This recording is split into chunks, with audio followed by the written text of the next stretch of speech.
Yudo dan Cak Andi. Untuk itu, marilah kita bersama-sama untuk menyaksikan pagelaran wayang kulit. Selamat menyaksikan.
astu purnama sida Ilahing awik nam astu purnama sida awik nam astu purnama sida Ilahing awik nam astu purnama sida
suci. An waktu tuwing naga. Lah menika tuanane ana nggih.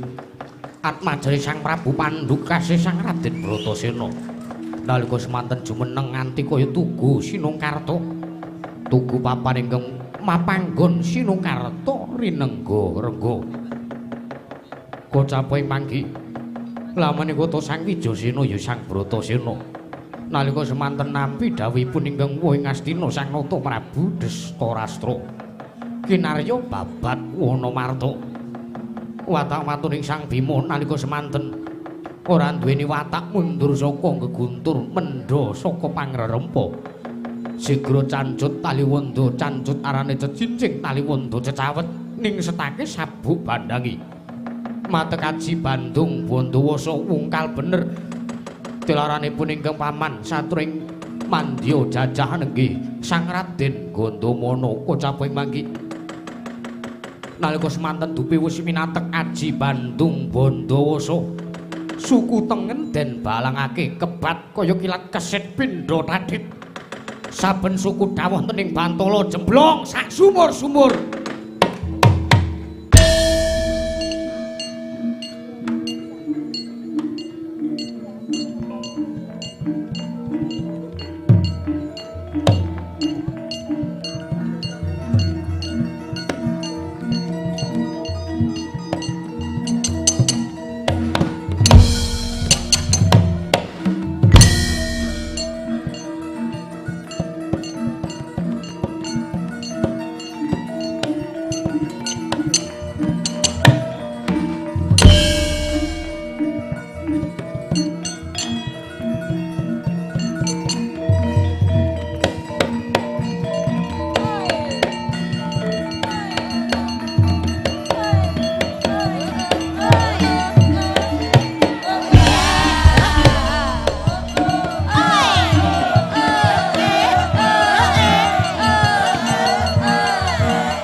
Wis prateng tepining Wanamarta.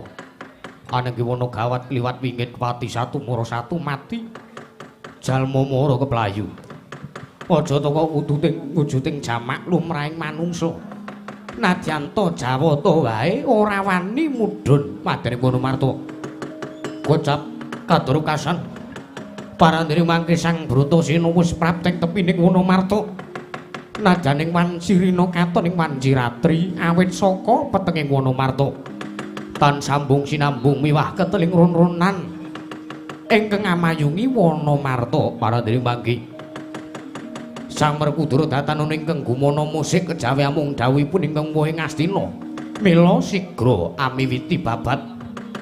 Nalika semana Sang Bratasena amiwiti babat anggempur wujuding Wanamarta temah katingal bubras lengkrah sandrane.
Sara maruta pawana pana merah kono samirana lan warayang panca payu wisikan magulingan lima latala wah katon senenge atiku bareng aku nyumurupi kahanan negoring Wonomarta kok katon endah ya ora ana siji wae ribet sing tumapak sajroning negara Wonomarta wayah duk nalika Hyang Pikulun Bathara Indra yasakake alas Wonomarta iki ya katon seneng katon marem matine Jemdam Darat bakal tak mulyake tak ngabekteni panjenengan Sinuwun Prabu Yudhistira gonjang ganjeng langit kelap-kelap katon lir genjang alis risang mawe gandrung kocap kacarita nalika semanten Sang Jemdam Darat anenggih nayaka saking Sang Prabu Yudhistira nalendra kajiman wonten negaring Wonomarta kocaping mangke mboten mangertosi lampahipun Sang Raden Bratasena ingkang nedya anglampahi babat Wonomarta. Sang Raden Bratasena ingkang babat Wonomarta wit watu gedhe wit gedhe dibrungkati kabeh kocaping mangke kagat kadoro kasandatan mangertos lampahing Sang Bratasena balangaken sela Sang Jemdam Darat datan mangertosi kocaping mangke animbles raganing Sang Jemdam Darat kagat kadrukasan glasah nglumpuk tanpa daya Sang Jemdam Darat kala wau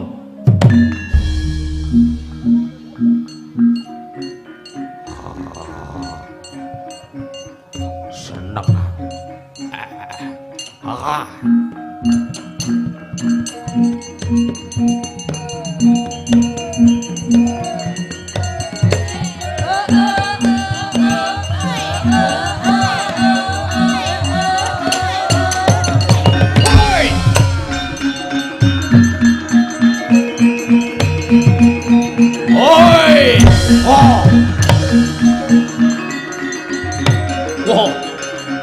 Wedan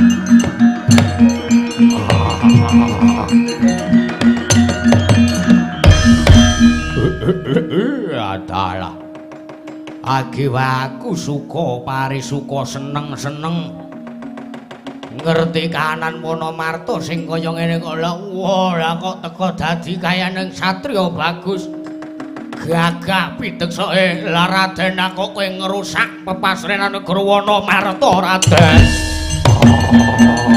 mandeg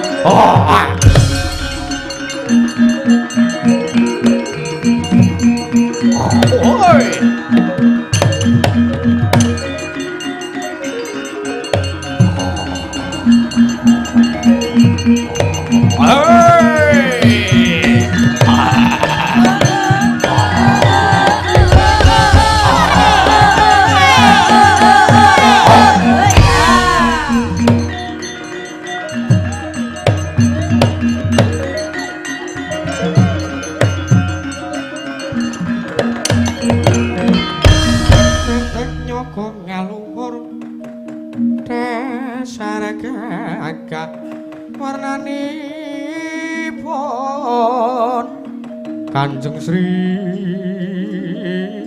Narapati Raja kang ngapala ratu Konta putamaning kapung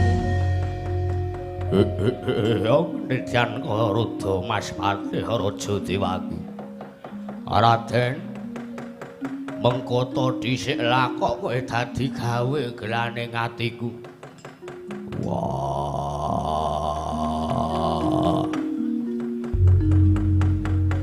jroning aku nglakoni babat Wonomarta kabeh para sato kewan sing omahe mapan ning telenge Wonomarta padha mlayu kabeh padha wedi mergo papan panggonane omahe tak rungkat tak rusak kabeh pemasaran Guru Wonomarta utawa ning alas Wonomarta kene lha kowe iki dadi ana wujuding yaksa monggo yen tak sawang cat katon cak ora prajekamu sapa wah ora salah teko kowe durung ngerti kelawan aku Raden takon karo aku abdining Sang Sinuwun Prabu Yudhistira aku Jimdam Darat kowe Jimdam Darat ya balik takon karo kowe sapa kekasihmu Raden aku teko kowe wani ngrusak papan-papan pepasrenan sing ana ning negaraku ya ing negara Wonomarta kene wah Jimdam Darat nek kowe takon karo aku rasa dadak kowe ngerti jenengku Welo lah kok dadi kaya ngono. Wes sing gati aku mbabati Wonomarta iki arep tak nggo mukti sak kadang pendho. Mergo pancen aku nampa dawuh saka Destarastra bapakku supaya aku mbabati Wonomarta iki. Nek pancen aku kepengin mukti dulurku sak kadang pendho. Mula kowe aja dadi pepalange Bratasena kowe mikir nek pancen kowe wegah mati nek pancen kowe isih ngeman karo nyawamu. Wah. Miwane tak pateni kowe.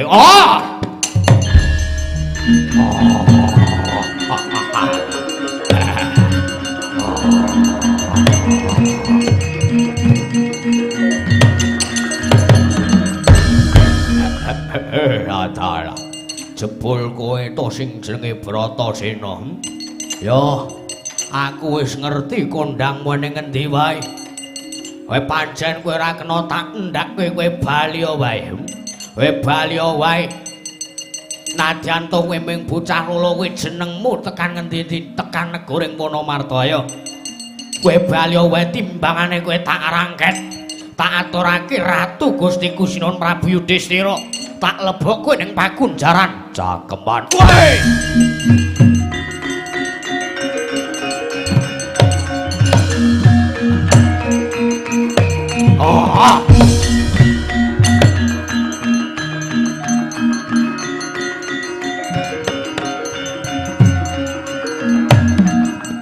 Edan bocah kok ngeyel ora sebaene.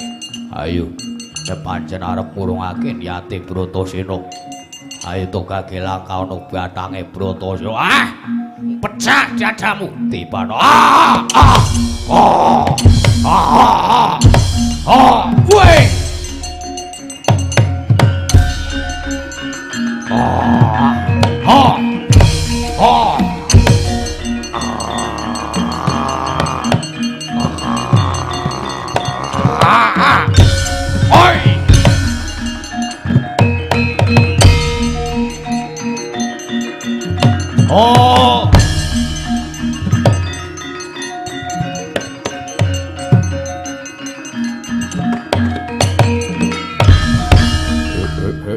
tatal. Lah kok teko edan digdaya timen kowe Raden Bratasena. Wani ngawut-awut, wani ngrusak Wonomarta iki negaraku. Negaraku sing banget tak ngabekteni. Oh, aturke Sunan Prabu Yudhistira rangket buh dadi bawah.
Saking Gudha Sakura kula Yanamutusa sangsri Lah kok teko kahanane dadi kaya mangkene adikku bocah bagus Dandun Wacana. Wah, aku dhewe ra weruh. Kowe ngrasake apa Yudhistira kakangku? Pun kakang ngrasakake rumangsa ora tentrem. Kaya ana apa-apa sing tumapak sing bakale teka ning kraton negara Wonomarta. Piyak-piyak. Gedhe Hasan Sinun.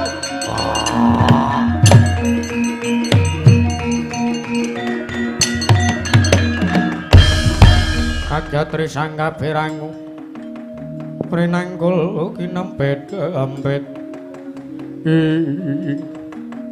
Jimdam darat melajar-melajar napa. Aduh Sinuwun ngaturaken kedewasan Sinuwun. Biling sak mangke negaring Wonomarta ketaman pagebluk, ketaman pagebluk piye yen to matur mbok yo sing cetha. Aduh.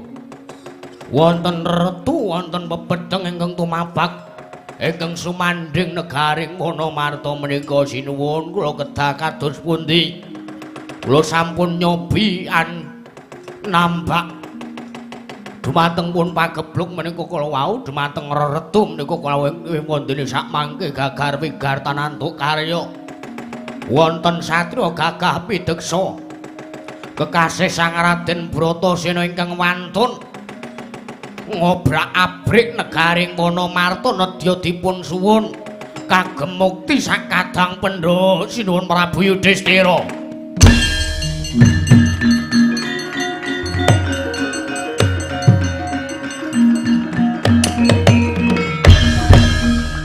Jagat Dewa Bathara Dandun Wacana. Yudhistira kakangku apa? Teka Jimdam darat matur sartane ngandhakake yen tono satriya gagah pideksa kekasih Raden Bratasena Dandun Wacana. Ya ana dawuh apa?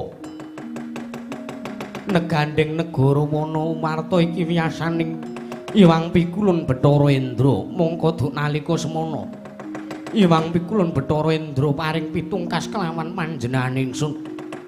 Besok negara kita ya kuwi Wonomarta bakale purna sartane wayah ulun Yudhistira nalendring kajiman lan negara Wonomarta bakale kababar dadi wujud kamanungsan dadi negarane manungsa. Besok yen to lamun tumapak ana satriya gagah pideksa sing ngobrak-abrik telenging Wonomarta. Wah, edan.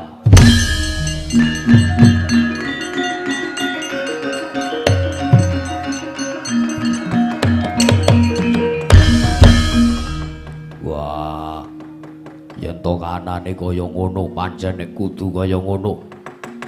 Yudhistira kakangku rasah malang ati. Pancen kabeh iki wis dadi kodrating Gusti. Ya nek pancen kaya ngono aku mung nderek kekarepane Si Adi. Aduh, lajeng kula sak mangke kedah kados pundi sinuwun. Jemdam darat sira goleka kasuwargan cira pribadi. Sartane besok kita sira mesti bakal bali mring asal mula-mulane ro. Oh, edan ro.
Ora sah dadak ketayalan ngupadi kamukten wis pun kakang lan kadangmu panengah wis gelem sartane wis trima yen to kudu mapan ning Saptawarga.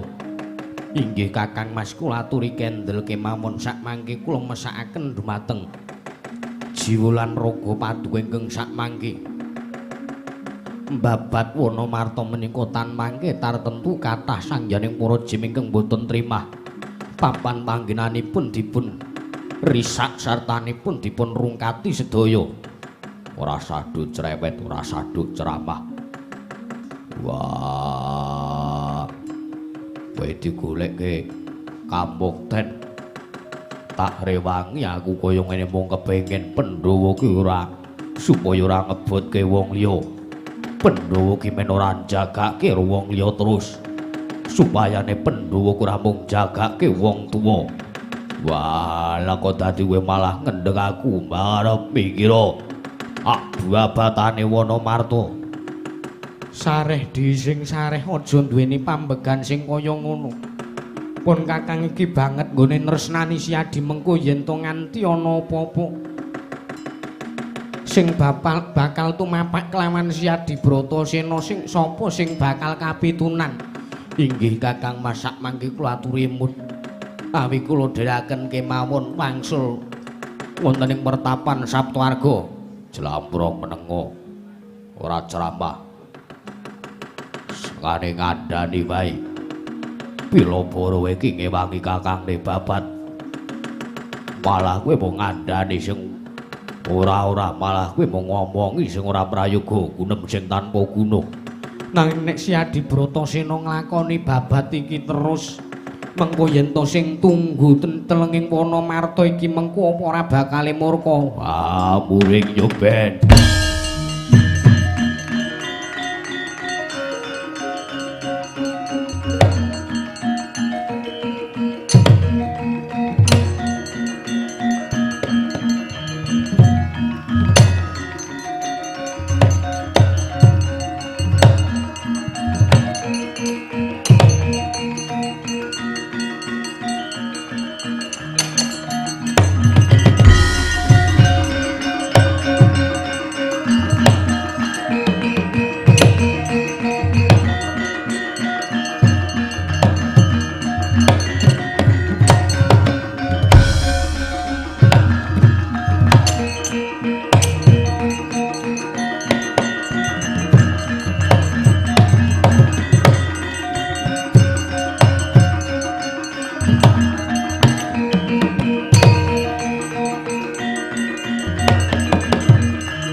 munggah mangus womrok ambeng kadi karonaning kaswase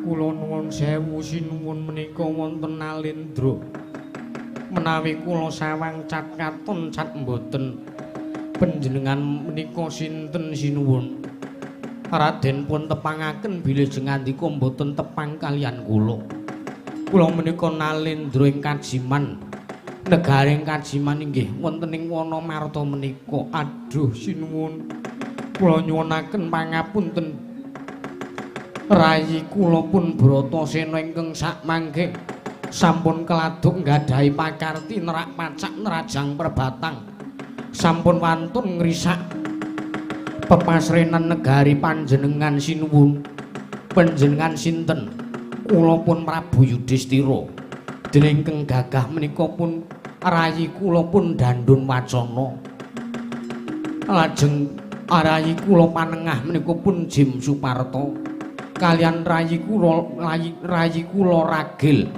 menika pun Jim Nakula kalian Jim Sadewa kula nyuwunaken pangapunten dhumateng rayi kula pun Bratasena Raden inggih kula wonten timbalan mboten dados menapa dene rayi jengandika pun Raden Bratasena menika ngrisak pepasrenan ingkang wonten negaring Wonomarta pancen leres sedaya menika sampun kodrating Wang Mahanasa kula sakadang kula ing Kajiman menika sakmangke duwe negari Wonomarta pitungkasipun para Jawata sakmenika kedah kababar dados kamanungsan Raden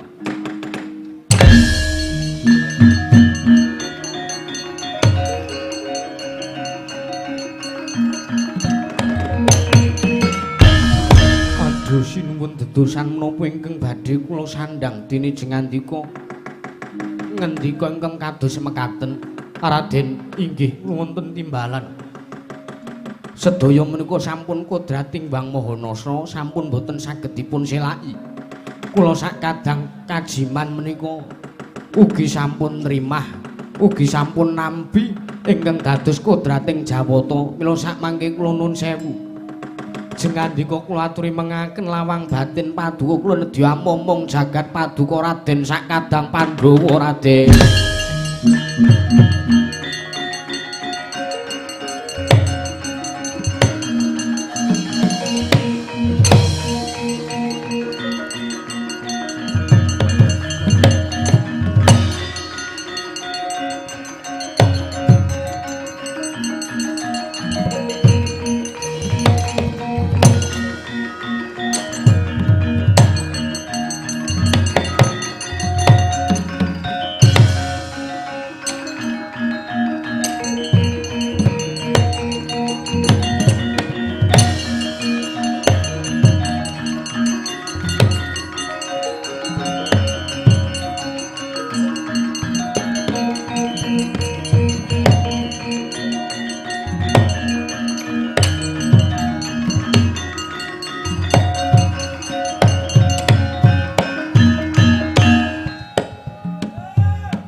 Mareka den prayitmu semuriris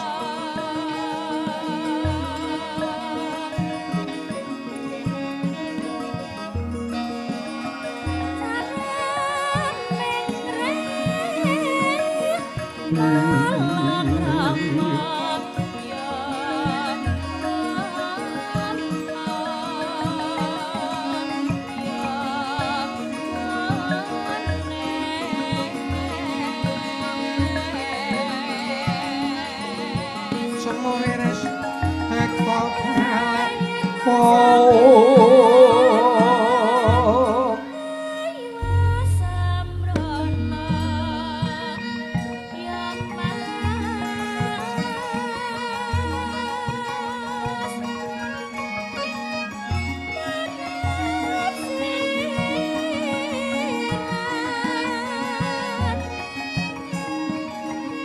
Titiyani kandhayani Trisunya Purnama Sasi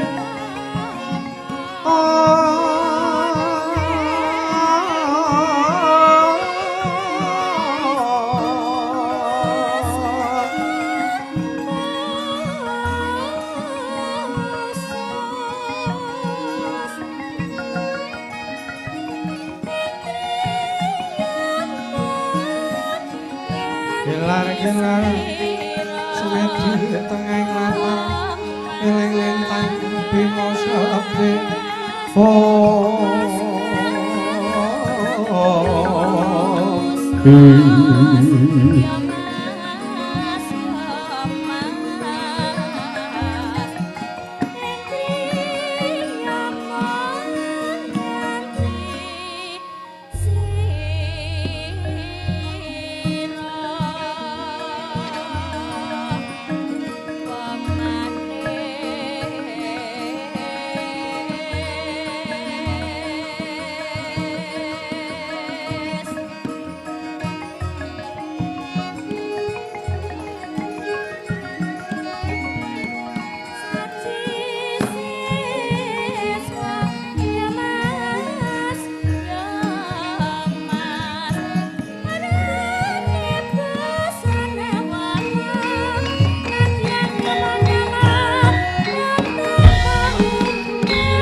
Sidhem Ampawik namastu silat mriki Bang Jagat Karana Sirantandha kaisisane bisana Sono sinamung langening kula pestu maksih lestatur lampahe budra jinantur tutur katur tulutulat mrih Raden Baradya Winun sita upama prameng niskara karantadya tuwiying jaman purwa mangke teka pasananing kubeta tan murungging pralambang matumpa-tumpa marma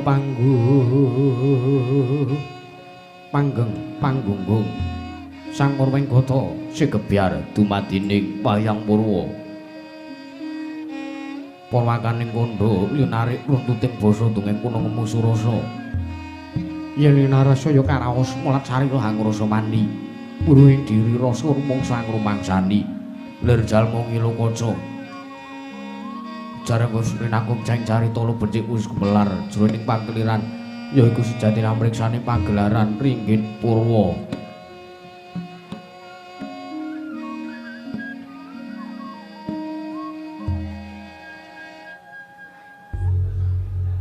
Purwakaning kandha ninarik nuruting basa dongeng kuna ngemu surasa yen linarasa ya karaos mulan sarira angrasa mani wuruhing diri rasa rumangsa ngrumangsani lir jalma ngilu kaca jarang Gusti Nakum jang carita lu becik wis gumelar jroning pageliran yaiku sejati namriksani pagelaran Ringgit Purwa. Surya Candra Darum yang Kartika wis pinurba kudrating kamasa sahari ratri angidri bangun purwa teking duk sina gilir gumanti teman dadi petanganing dina sasi warsi windu kang sarta abad ndungkulan tangkar tumangkar kowe sinarambun kaya jawu pating krempya dadi padhange kutu-kutu walang katoga burung kono yang burung tuyu dadi obrangan tanpa wicalan padang trawasaning sang bangret nami ngarsa merbawani jagat mungguing jagat metantuk mungup-mungup mungguing kalingan wukir abang mernganga lamun kaeksi ayah hadirat dilato bumi saya dangu sumurup sang Hyang Arga katon semeblak kanan kiniring abang esmut jenareng perbawan sinaring sang Hyang Basanta tanentu katon ijo ruyuru yamangku gunung ingkang biru moyo-moyo bojo ing gunung Inemelan Bentanu kasiliring Prabancana lenggat lenggut nganti kaya gunung Makutha Mega tanah tapis dangu soleh kamu dasih dene luar sangupo ya buga karep Tegal sawahe anglur silur tanpa pedhoti sinambi sendonan sesindenan mikul garul kune anggiring raja kayane samana ana pirembagan Soma Ruwangi Sang Hyang Arga saya dangu saya inggil katon sinar jagat wis katon meluk tuning kiblat papat lor kidul wetan kulon sinar jagat kang samya rebut yada rebut ijo rebut kukuwung parandhin datan wonten kang amadani kaendaning padukaning Karang Kadempel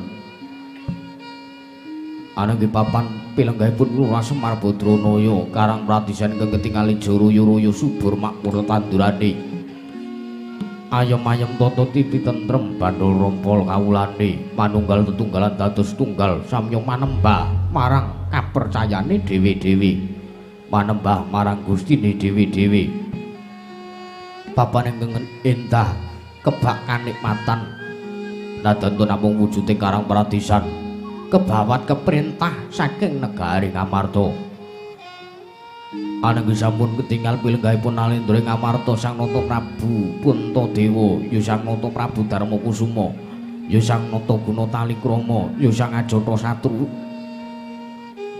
ya Sada Dwijakangka ya Sang Prabu Yudhistira Nalendra pepakuning bumi ingkang ketingal anggung anjejekaken kautaman risa juga lenggah madaning lincak wonten ing padukan Karang Kadempel Kocape mangke ketingal ugi sangjaning para kadang anung-anung tetungguling praja ing Ngamarta ingkang sami rawuh madaning pendhapi padukaning Karang Kadempel. Anggih menika warnan ketingal ngaglah bergagah kadang nata satring Jodipati ya tunggul pawenang. Sang Raden Harya Werkudara, ya Sang Raden Bratasena, ya Raden Wijasena, ya Sang Jagal Balawa, ya Kusuma Yudha, ya Kusuma Dilaga, ya Sang Gandawastratmaja. Satra gagah pideksa godhek wong simbar jaja turta ngasinungan kasekten linuwih. Bebasan pinata mendak jina lumenter, sinembak bengkung sinuduk putung. Mila datan mungkal menawi dipun dadosaken bebeteng wonten praja Ngamarta. Kocapoing mangke Ki Lurah Semar Badranaya arsa nampi rampipun ugi panengah Pandhawa. Satring Madukara risang Raden Arjuna, ya Raden Janaka, ya Raden Permadi, ya Sang Kuntri Wibadsa. Datan kantun ugi pisanipun Sangya para putra wonten ing Karang Kadempel. Ananging menika wonten Atmaja Pambayun nggih Atmaja Pambarep Ki Lurah Semar Badranaya. Ananging Ki Lurah Nalagaring. Ki Lurah Nalagaring kadheraken ugi dening Kang Rayi. Ki Lurah Petruk Kanthong Bolong, ya Sang Bel-Belbeh, ya Sang Tonrongsot, ya Petruk Suragendela. Kocape mangking ketingal sowan saking katebian wonten ing wingking piyambak anenggat majaring Sang Ki Lurah Semar Badranaya ingkang mragil ingkang aneh piyambak ingkang kawestanan utawi peparing asma Ki Lurah Bagong ya Ki Lurah Juang Prakoso. Ketinggal sowan panengersaning Kang Rama Sang Ki Lurah Semar Badranaya parandening mangke didemadaning kawonten parapatan agung kuning Karang Kadempel. Ki Lurah Semar nampi rawuhipun nata ing Ndarawati Sangya, nata ing Mandura Sang Prabu Baladewa ya Sang Prabu Balarama parandingan tinggal tidhem jinem madaning parapatan agung ing padukan Karang Kadempel. Prasasat ing mangke datan wonten gegudhungan kengubah samirana datar pampah Kabiyar sumpung swaraning pradonga miwah pangling maranggono sigra murmani pangandikan. Dadoku mangling wijining pandika saking Lurah Semar Badrana ingkang dereng kababaring lisan.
Retinon ning pasewakan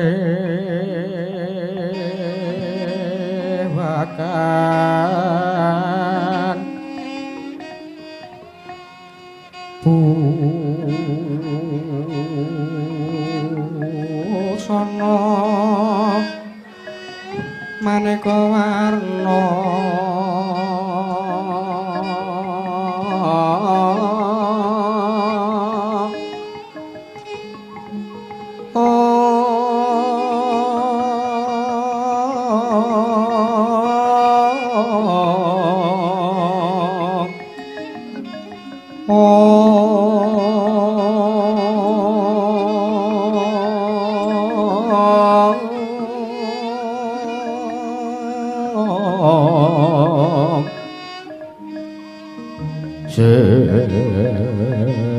Papus petang Udyono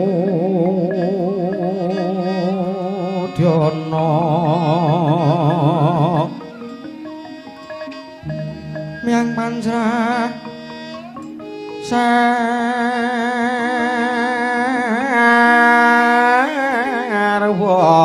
Rukma Renang kang manik nara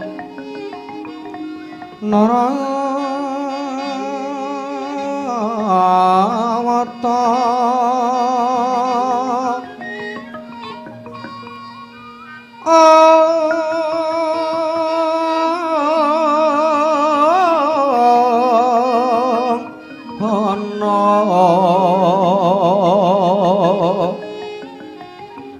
Abro prabanyo kang sumirat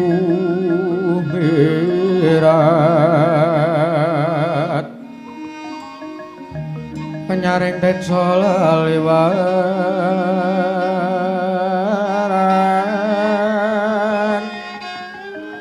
lir kelan sisiring dadit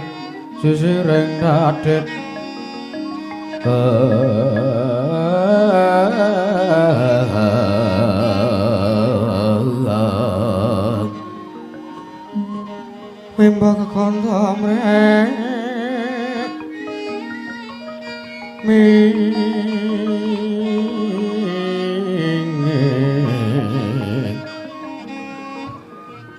Dadi uping maruta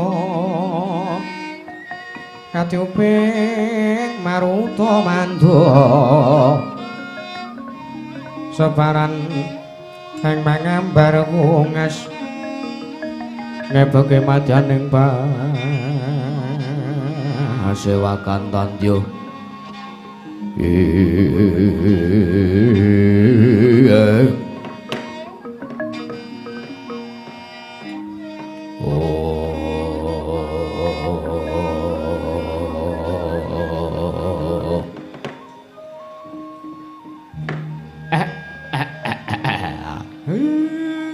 Belgegek ugek sak dulita emel trole nala gareng kok kaya ketiban daru prasasat kaya dene kejugrukan wukir sari klepaning samudra madu perasaane bapakmu dene ning atase Semar ki ning mapan ning Karang Pradisan, Karang Kadempel ki minggon desa.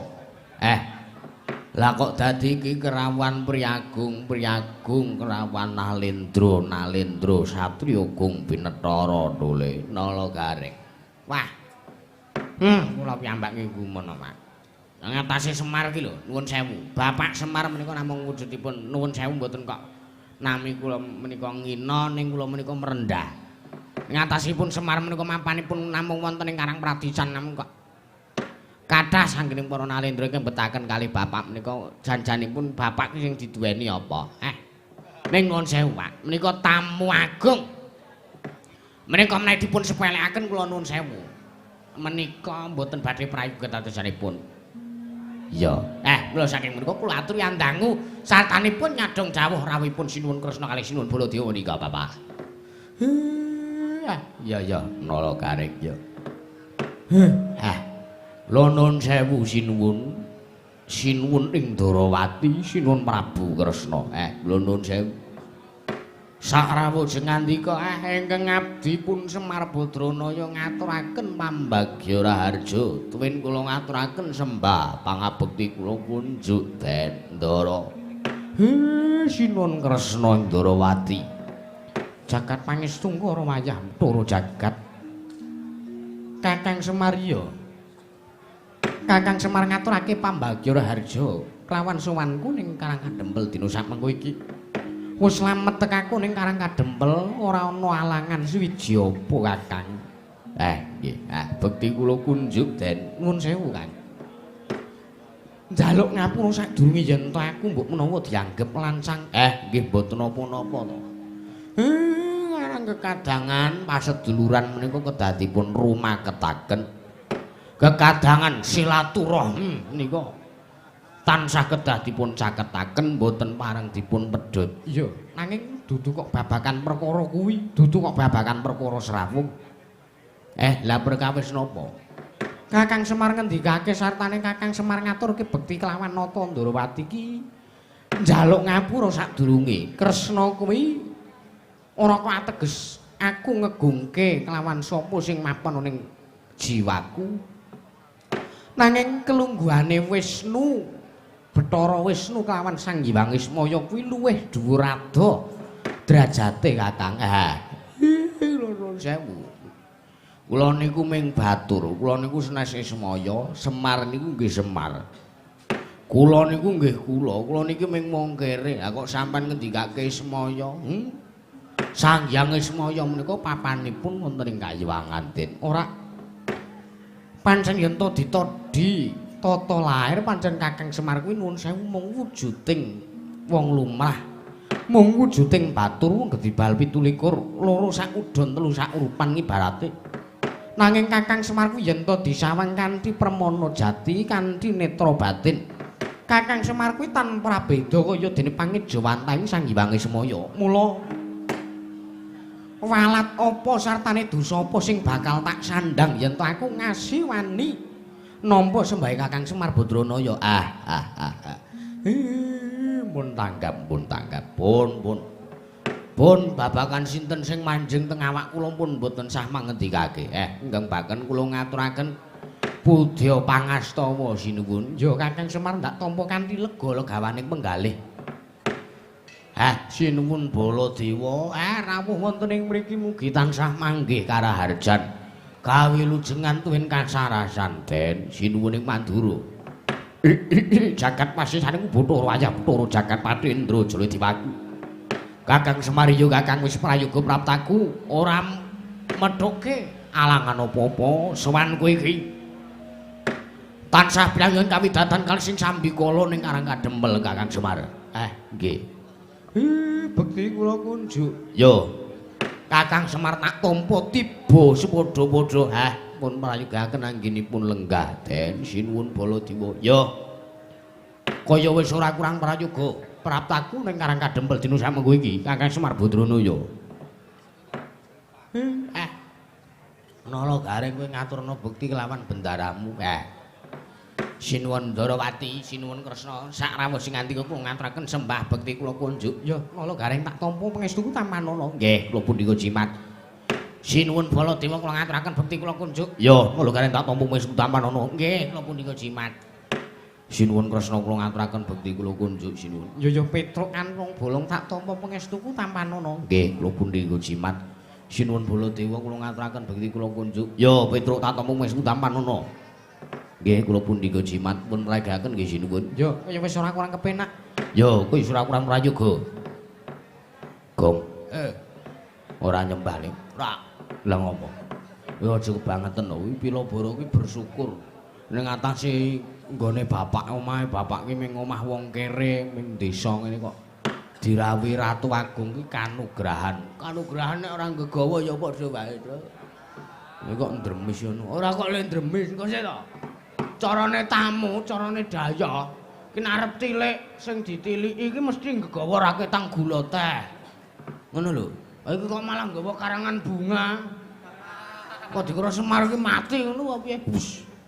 seneng ngamuk kaya ngono. Ora iki lho. Ya mung kebangetan ana bendara wis di emong kecile. Ku nek ngundat ngono kuwi moh aku ya. Wah ora. Ngaturke bekti. Gah, ngaturke bekti ra. Pathak. Ya ya, Tru, ora. Mbok ora anarkis lha kowe iki ya ngengkel diomongi ngengkel. Nggih, ya wis najan to kanthi kepeksa. Sinuwun Kresna kula ngaturaken bekti kula kunjuk sinuwun. Suarane Bagong, dudu niku suarane Sugeng. Kena cetha serak-serak basah ngene takoni suarane Bagong mau duwah. Sampeyan kuwi ora. Ya pangling aku Bang. Lah nggih, kula niku bengok-bengok mergo kula le sowan teng mburi dhewe. Ya. Males roh rupane Semar e. Hus. Kaya ngono ora apa. Aku nang mburi dhewe ki arep ro ki lho, sinden. Sing anu ki lho, Truk, kidul dhewe iki. Sapa? Kok cembung ngono. Wis senengamu kok ya ngono ora. Bukti kula kanca sinuwun. Ya, Bagong tak tampa pangestuku Tampanono. Nggih. Sinuwun Baladewa, bukti kula kunjuk. Ya, Bagong tak tampa pangestuku Tampanono. Nggih, kula punika jiwan mripit dereng kesantutan. Wah, kendalan ana swara apa ya, Truk? Mbuh. Terangane kok ngene Jakarta. Lagi roh aku gumunan aku. Lah ngopo? Aku numpak pesawat ki arep landing ki gregel. Kaget ya aku. Dan ngarang wong desa, wong katrok ya ngene iki. Ha iya, alhamdulillah iso weruh Jakarta ya. Iya. Kok kowe teko keri dhewe. Wes, aku ki wong ngayahi kewajiban. Kewajiban momo? Ya kewajiban kewajibanku dhewe. Iya. Ha karo sapa? Karo mbok wedok. Wah. Tenan wae, tenan wae padake ora. Heeh. Anang aku nang wedok ki pisan numpak pesawat ki pisan kuwi. Wah. Yakin sumpah. Mbok demi apa? Demi kian. Yakin arep apa jenenge, Tru? Medun. Medun apa to? Saka langit ning anu kae lho. Dirgantara ning apa jenenge? Aspal landing, arep landing kuwi. Wis nggon apa nek swara kae. Mohon kencangkan sabuk pengaman ngono kae to. Pesawat sebentar lagi akan turun lakukan penurunan utawa apa kuwi Mas? Banding landing. Landing kuwi mau. Heeh. Bojoku takon gojekan siset. Iya. Ora mau tak gojekan, tak rangkul mau nganti aku semelangane wedi. Kowe iki ra kaya ngono. Wah, iki tenan Tru, karang wong lenang ki kudu. Iya. Kudu sing peka. Oh iya. Aja kaya sing nyekel jaipong kuwi wis ora peka. Oh, ngono ta Leng. Heeh. Grobyak. Jebule kaya neng bis lah iya. Ayo ngono kuwi. Lah iya kowe. Wah, terane ora beda. Iya. Angger nang langit kan, Tru. Ngapa? Gregel. Ngapa? Iki nabrak kowe. Lho kok kowe, Mas? Lah mega mendung aku ngono. Ayo kerang pesawat ki nek nabrak mendung ya ngono kuwi. Lah iya. Iya. Wis gek bapak nyangkem. Hus. Wong kok sageleme dhewe nyongkam. Agek ngendika. Wonten napa sinuwun kok rawuh teng Karang Kadempel wigatosipun napa? Kusik to Kakang Semar. Aku njaluk ngapura sadurunge mbok menawa aturku iki lancang Cumantaka nggonku njaluk pirsa kelawan Kakang Semar Badranaya. Mboten dados menapa ten. Kusik. Lah kok teko iki aku prapta ning Karang Kadempel. Teko iki cetha rawuhe Yayi Prabu Puntadewa ya Yayi Aji. Yayi Darmakusuma sartane kadangku Panenggak Werkudara karo kadangku Panengah Arjuna iki janjane nang opo Kakang Semar? Ngatasé Kakang Semar kuwi nuwun sewu. Batur teka dirawuhi bendara kuwi wigatine apa? Mergo duk nalika semono aku lan Koko Prabu Baladewa ki nanjihake sartane bakal sowan nindakake jejibahan kewajiban kaprajan negara Ngamarta.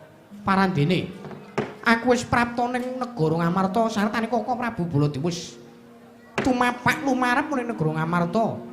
Ewadene para Pandhawa ora ana negara Ngamarta kumplang. Jebul tinemune kadangku para Pandhawa, Yayi Darmakusuma sak kadang Pandhawa mapan ana ing kene. Iki janjane ana apa? Ya Semar kene ngopo? Lah kok dadi Yayi Prabu Darmakusuma, Werkudara lan Janaka iki mapan ning kene iki janjane ning apa? Apa arep ewuh ngono kuwi? Nggih, ajeng mantu kula. mantu sing kepira ya, Tru? Ayo sembuh. Aku iki bola-bali masalah iki. Wah, sengamu ora wayang elektron piye. Ya iki ya ngono ora. Kowe arep digawe apa? Kowe arep digawe apa kok teko dadi iki kadang-kadangku para Pandhawa. Padha rawuh ning kene, padha lumapun ning kene iki janjane ning apa? Lha nuwun sewu, kersane Sinuwun Punta dhewe sing ngendika. Kersanipun Ndara Werkudara dhewe sing ngendika. Kersane Ndara Janaka piyambak sing ngendika. Sinuwun Kakang Semar kepiye? Mriko to.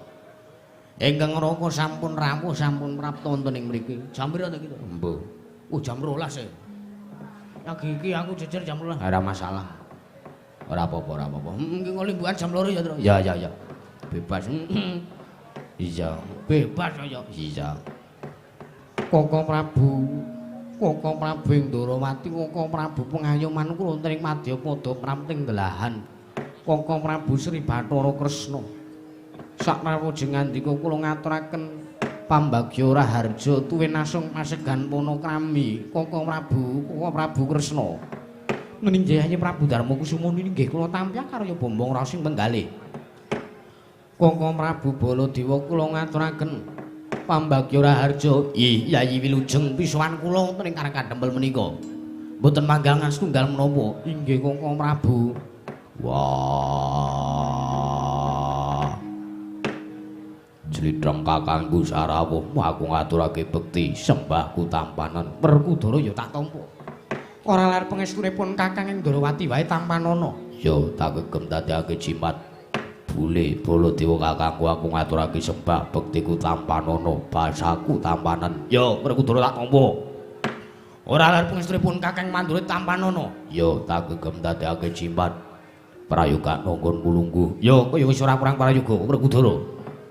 Koko Prabu Nadan kula ingkang rayi pun Arjuna ngaturaken sembah bekti kula kunjuk. Ya Arjuna.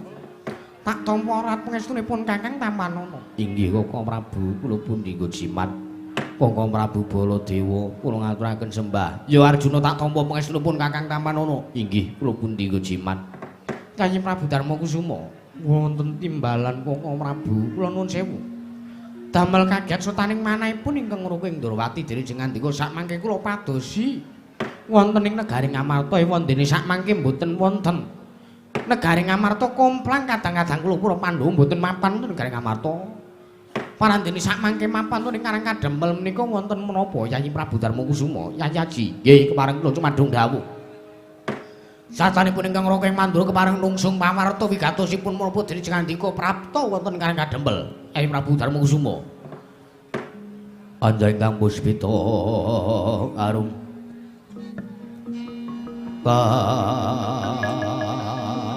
kasiliring samirana.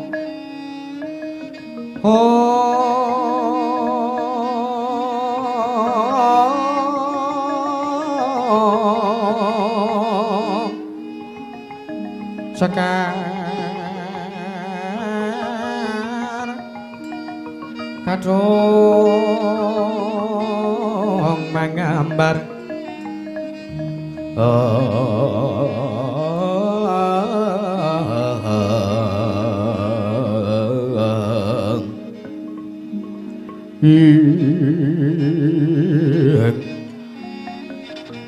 mawerana sretaning griya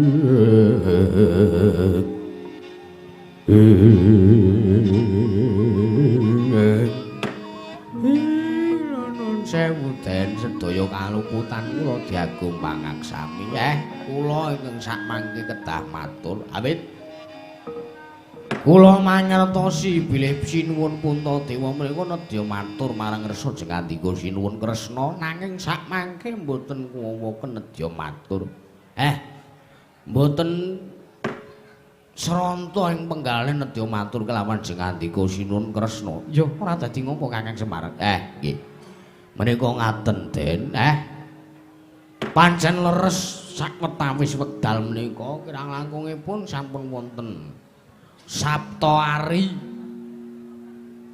Para bendara, para pepundhen Pandhawa menika sampun mesanggrah wonten padukan Karang Kadempel. Mriku awit sakmangke pancen para Pandhawa menika nggadahi gegayuhan.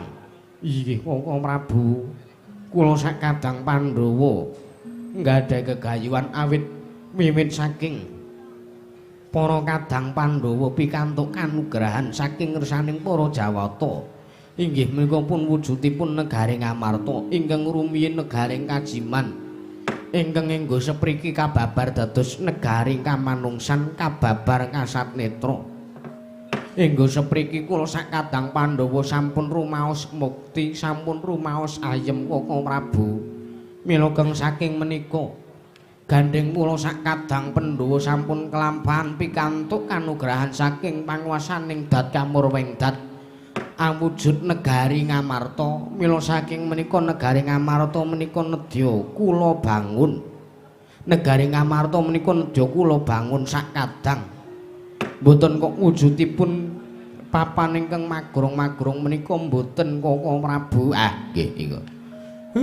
Sinuwun Puntadewa kula cekak ngendikane kula nuwun sewu. Kula nuwun sewu.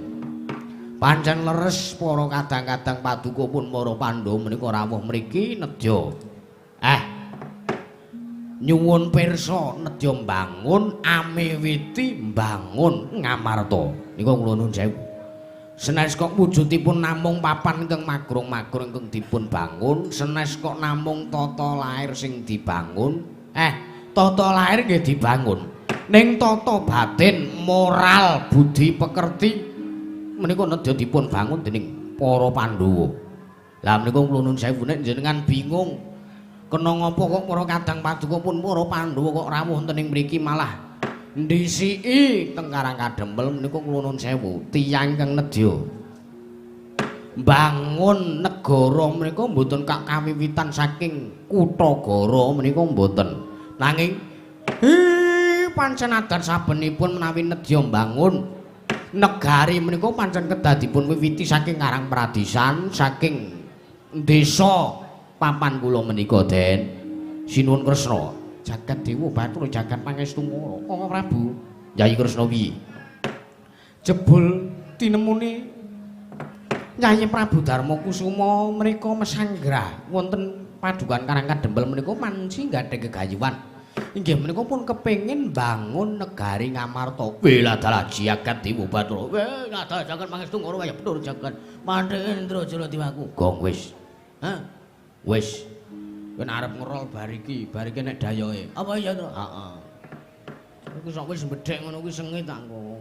Gah aku iki wis yahene. Ora masalah yahene ora masalah to. Dinikmati wae kanthi merdika. Mila to. Mila saking menika jenengan sarujuk menapa mboten menika namung gumantung paduka Den Kakang Semar. Wonten timbalan. Yayi Prabu Darma Kusuma. Inggih, kula wonten paring ngadhawuh Kakang Prabu.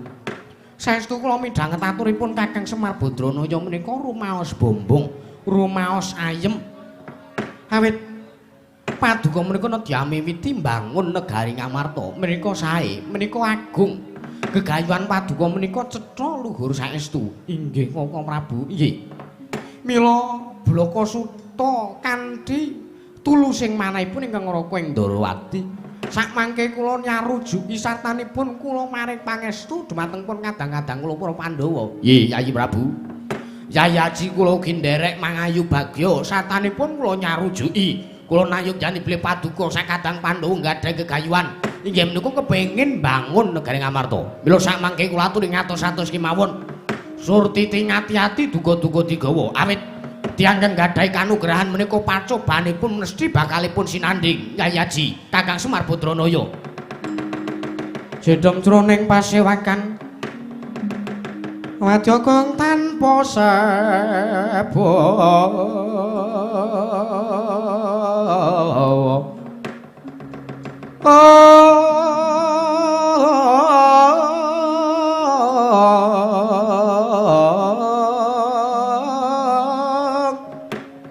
kapraban dening Sang Nalendra Tama mangu nengi lerwu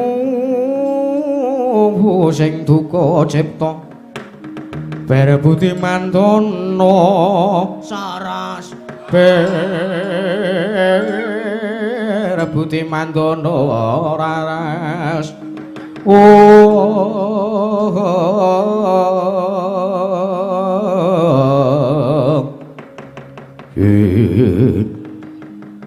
sekebiar katari golek ngono to wau tidemadaning kawontenan parpatan agung pendapi padukan karang kadempel kocaping mangke kaget katurukasan Sang Kelurah Semar Badranaya midhanget gumyak ing para seba para kawula ingkang ngandhir blabar wonten sakjawining pendapi padukan karang kadempel sami aluk bilih wonten salah satunggiling nalindra saking tlatah sabrang ingkang wantun miyak sanjaning para seba tanpa subasita joget-joget kalih kaya barang nganti nanggap pakarya sing ngakang samya mulat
Sinongwati caket kinari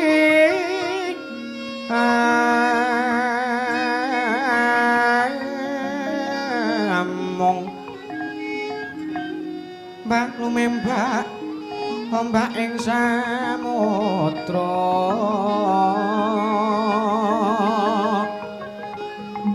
hai ana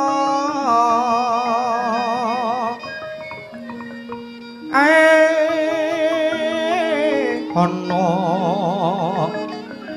bali lunga sambrek kenggeng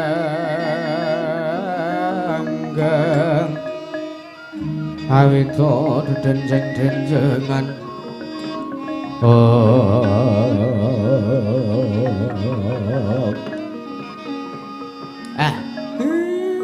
sewu sinuwun lah kok dadi niki enten sing rawuh menika katitik saking busananipun menika Nalendra Nala Gareng wonten dawuh Pak iki sapa apa iki kancamu kok seragame pink padha kowe mboten kula ki ora tau duwe kanca ratu kaya ngono kuwi kula ki ming kere kok srawung kula wong sugih ayo kula insecure basane Gareng menika senes rencang kula Pak menapa kancane Petruk Duk niku senes rencang kula. Wong kanca kula niku mung wong kere-kere. Kanca kula niku nggih sepadan kalih kula niku. Apa iki kancamu, Gong? Gong. Kancamu kowe. Endi? Kuwi. Werna pink. Iya. Kancamu kudu. Ora, kuse. Kaya Karsi to. Karsi piye to? Aku dek kanca ya ngene iki, ping ngene ku ana. Ning kaki wonge cilik, nek kok gagah gedhe. Udu etro udu. Ha iya, karsi kok mekutan barang. Ha iya iki ora mangkat wonge. Lah iya, dandane kok iki striminan ning omah. Ha iya. Ora masalah. Apa Kang Roni ya iki ya? Mbuh, aku ora ro. Biasane iki ya ngene iki. Iya. Wong kuwi nggon anune kotak-kotak itu. Iya iya. Heh, nuwun sewu sinuwun. Damel kaget penggalipun ingkang ngabdipun Semar Badranaya. Sing ngandika menika sinten? Kula nuwun sewu. Nalendra saking pundi sinten jejulukipun Kisana? Wah, la salah. Yo Semar yo. Jaluk ngapura sadurunge yen to aku ora basa ora tata krama karo kowe. Pancen bener. Wis trep ukaraku ki wis bener. Subasitaku ki wis cetha, wis mathuk ning atase derajatku ki kowe iki mung wong batur. Kowe mung wong loro saudon telu saurupan, kowe iki mung pamong, kowe iki mung ponokawan, kowe iki mung wong kere, kowe iki mung wong ora duwe. Mula yen to aku tanpa tata krama ora duweni subasita karo kowe kuwi wis sak trepe. Nggih panjenengan kula menika namung tiyang Karang Pradisan kok sinuwun mboten wonten napa-napanipun menawi dipun taker dening kadigdayan utawi ingkang jenengan paduka kagungan. Yo.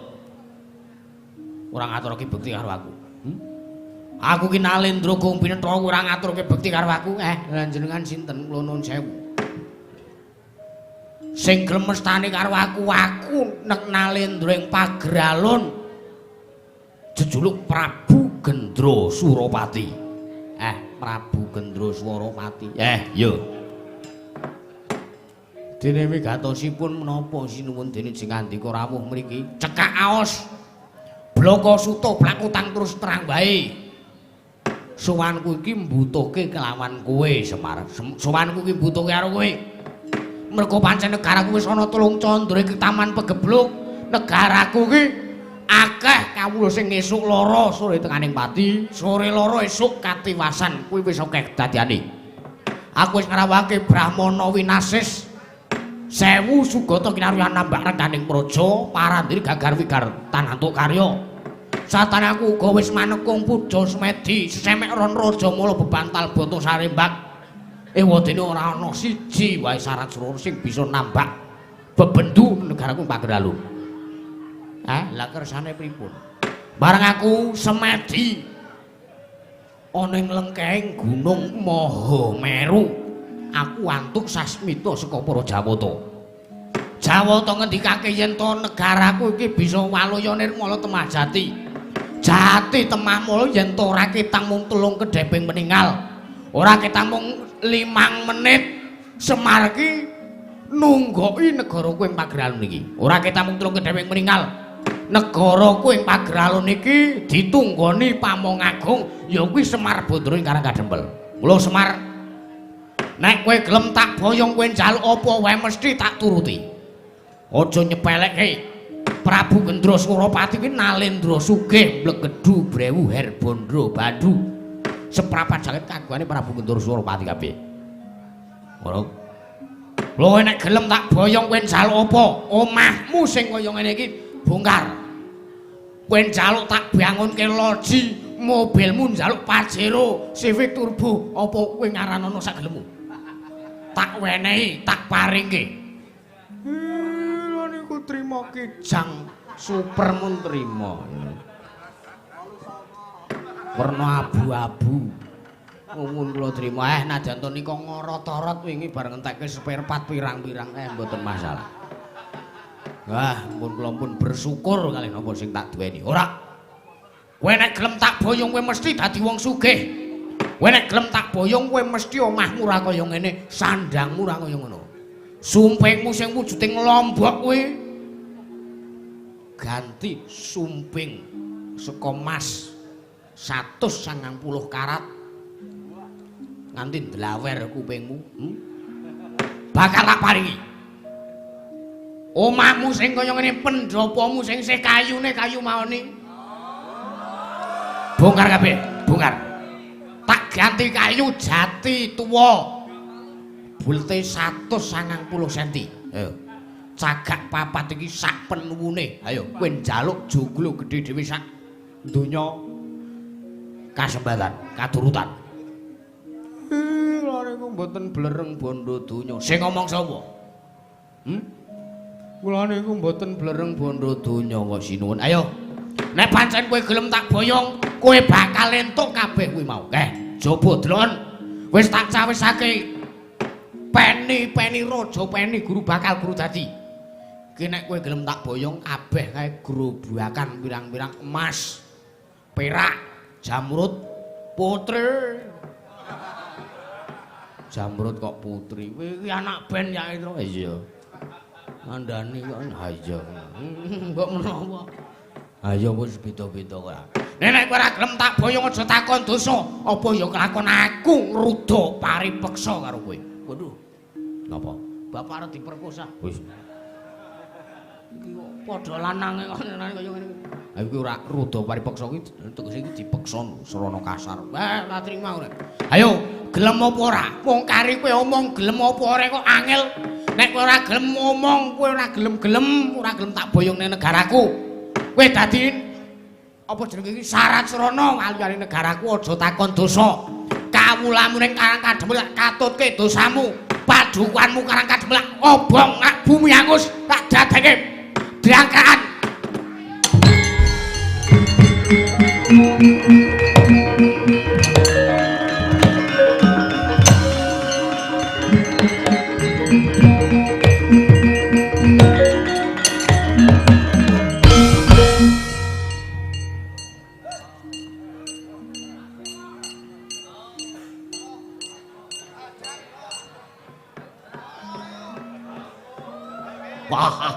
Wah, matamu. Wah, nesu. Bapak ora ndek salah apa-apa, kawula Karang Kademel ora ndek salah apa-apa. Aku kok matur Karang Kademel bumi angus, Karang Kademel diadake neraka. Kowe Tuhan apa piye ta kowe iki? Iki sapa? Anake Semar kowe ngopo? Wah, anak kere, mencah kere ya ben, penting ora ndek apa-apa. Bagong Yedan ora meneng sik terus iki urusane. Ya. Iki urusane karo negaraku anu apa jeneng karo pedukuhanku karo tanah kelarian kowe. Prabu Gendra sama mau Gendra Suropati. Gendra Suragadha anu Gendra Suropati. Sampeyan mau muni piye? Muni piye sampeyan? Semar ora gelem tak boyong Karang Kademel bumi angus. Sik sik. Ki nek Semar sing arep tok ruda paripeksa ki ora masalah. Sak karepmu urusanmu karo Semar. Nek kowe ngembet jeneng Karang Kademel bumi angus, kawula Karang Kademel sengsara kabeh. Oh, kamu ndak bakal bisa mengelak dari Mas Bagong. Ayo. Arep ngopo kowe? Bar banjur kundulmu kuwi. Meneng sik. Awak emosi tenan iki. Ora Bagong Edan sapa-sapa tantang. Wah, edan kowe ming wong kere, kowe ora ndek kadigdayan. Kowe iki ming batur, kowe iki ming kawula cilik apa ya kuwowoken nampa kadigdane Prabu Gendra Suropati. Piye? Muni piye kowe? Wah, edan. Lah kok malah kowe malah wani nyumbari nata Mandura Prabu Baladewa. Kowe kok malah nantang Sinun Mandura, Sinun Baladewa. Wah, bahaya iblis lanat.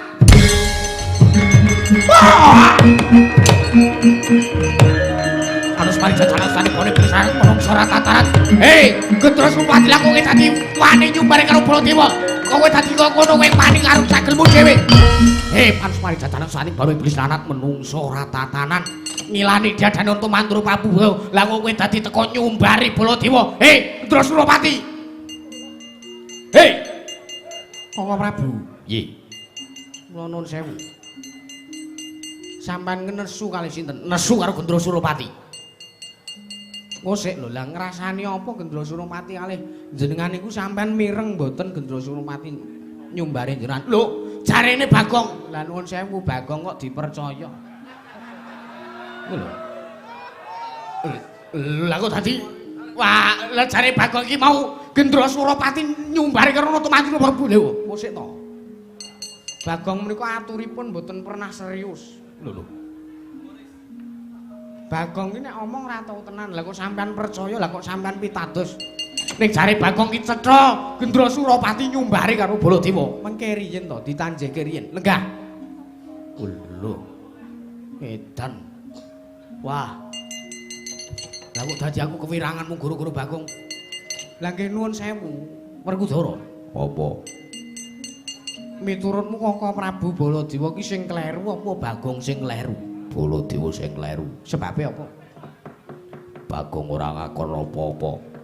Bagong mung ngomong nek Gendra Suropati sumbar karo Baladewa nglarak Nalendra kae mau.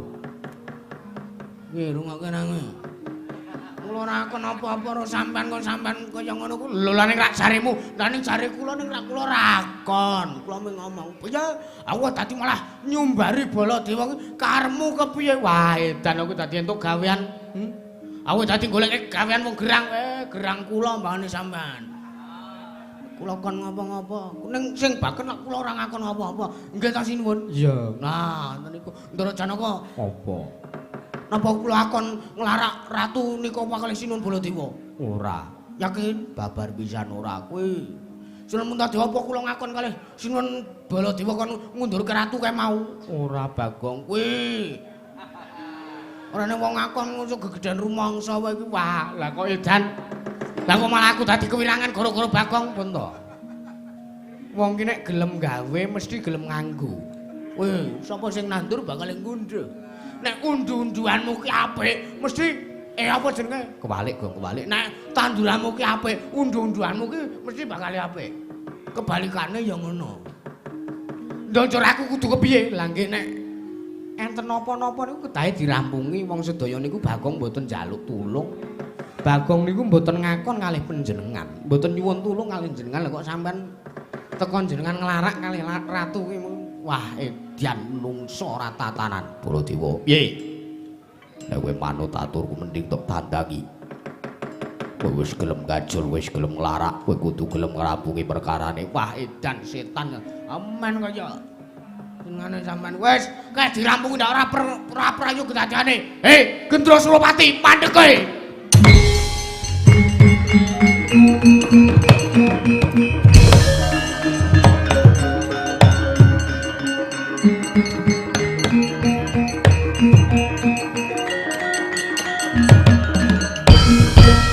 Kakang Semar Badrana ya pripun Den? Niki lho.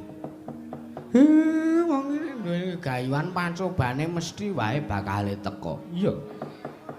Kowe ngono kuwi wong ki arep sukses, cobaan ki mesti maneka werna. Ha iya to. Mak. Iya, kaya tak aku iki alhamdulillah iya. Wah. Ngurus hubungane wong ora sok kaya ngono, ora sok mbukak wadine wong liya. Ah sak gelemku ora. Kakang Semar, kula Den. Sing prayitna ngati-ati kae mengko Koko Prabu yen ora dindake. Nggih. Mengko bakal ora prayu kedadiane. Lajeng kados pundi? Aku sing bakal kendhake marang Koko Prabu Baladewa. Mangsa borong nyuwun tulung babagan katentreman wonten ing Karangkadempel nggih Den. Iya Kakang Semar. Ndara Werkudara. Semar apa? Sinuwun Puntadewa. Kakang Semar kepiye? Niki pun purna jejibane. Kula nyuwun supados sak mangke jaga kawontenan Karangkadempel supados boten wonten napa-napa ingkang sak mangke badhe tumapak. Lan pancoban menika enggal sirna, enggal sumingkir. Iya Kakang Semar. Nggih, ingkang kados kula aturaken kala wau, tiyang kang gadhah wong sing entuk kanugrahan mesti menika pacobane bakal sumanding, bakal sumadya. Iya Kakang Semar. Nggih. Lho piye, Pak? Iki wis ge ayu budal ora usah nganggo ladrang. Halo. Kesuwen kok? Iya. Jam 12 seprapat Ya wis nek ngono aku njaluk pamit madal Mas keng atus-atus sampun kados lari alit sinuwun.